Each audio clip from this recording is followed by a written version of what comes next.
In 1972, a scientist named John Calhoun built a tiny world for mice inside a laboratory in America. To the mice, it probably felt like heaven. The place was always warm, safe, and clean. There was more food than they could ever eat.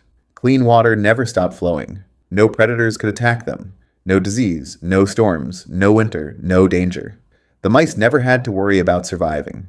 Calhoun called this tiny world Universe 25. At first, the mice lived normal lives. They built nests, had babies, and explored their new home. But after some time, strange things started happening. Not to their bodies, to their minds. Some mice stopped spending time with others. Some became weirdly aggressive and attacked for no reason. Mothers stopped caring for their babies. Other mice sat alone all day, cleaning themselves again and again. And then came the strangest group of all, a group of mice that completely gave up on life. They did not explore, did not fight, did not raise families. They only ate, slept, and cleaned themselves. The scientists called them the beautiful ones because they looked perfectly healthy on the outside. But inside, something important had disappeared. What scared people about this experiment was not just that the mice died.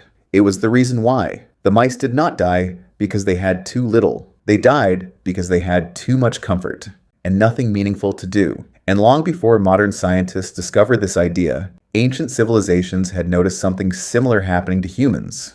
More than 2,000 years ago, the Roman writer Sallust said that Rome began changing after it defeated its greatest enemy, Carthage. At first, that sounds confusing. Wouldn't winning make Rome stronger? In some ways, it did. Rome became richer and more powerful than ever before. People had more food, more money, and more entertainment. But Sallust believed Rome also lost something important when life became easier.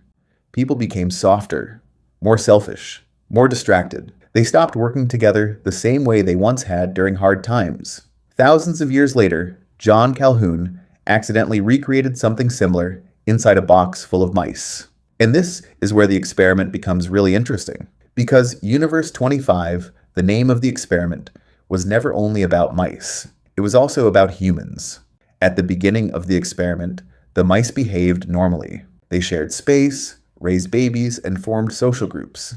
But as the population grew larger and larger, their behavior slowly changed. Some mice became violent, others became lonely and disconnected. Families broke apart. Baby mice died more often because their parents stopped caring for them properly, even though the world around them was still safe and full of food. The outside world was perfect, but the inside world, their minds and social lives, was falling apart. Today, scientists think this may happen because animal brains, including human brains, were built for challenge and purpose. Your brain is not designed to feel happy forever. It is designed to keep moving, keep learning, keep solving problems. That is why reaching a goal can sometimes feel exciting for only a short time before you want something new. Humans and animals both need more than comfort. They also need meaning. Ancient people understood this better than we often do today. The Spartans believed too much luxury made people weak. Buddhist teachers warned that always chasing pleasure could make people unhappy instead of peaceful. Roman philosophers even practiced discomfort on purpose so they would stay mentally strong. The ancient world knew something important. Hard times can hurt people, but endless comfort can also change them in dangerous ways. And this is why the experiment still feels so strange today. Because modern life sometimes looks a little like Universe 25. Food can arrive instantly. Entertainment never ends. Phones give us endless distraction. Yet many people still feel lonely, anxious, or empty inside.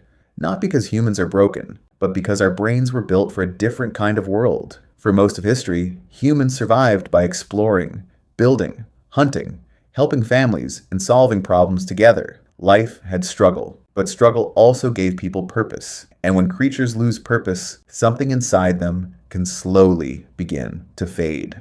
Near the end of his life, John Calhoun said something very haunting about his experiment. He believed creatures can experience a kind of first death before their real death ever happens. A psychological death, a moment when they stop truly participating in life. And maybe that is why the image of the beautiful ones still feels disturbing decades later. The mice were perfectly safe, perfectly fed, perfectly comfortable, but they no longer knew what to do with their lives. And the deeper question Calhoun left behind still matters today. What happens to humans when life becomes easy? but they forget how to find meaning.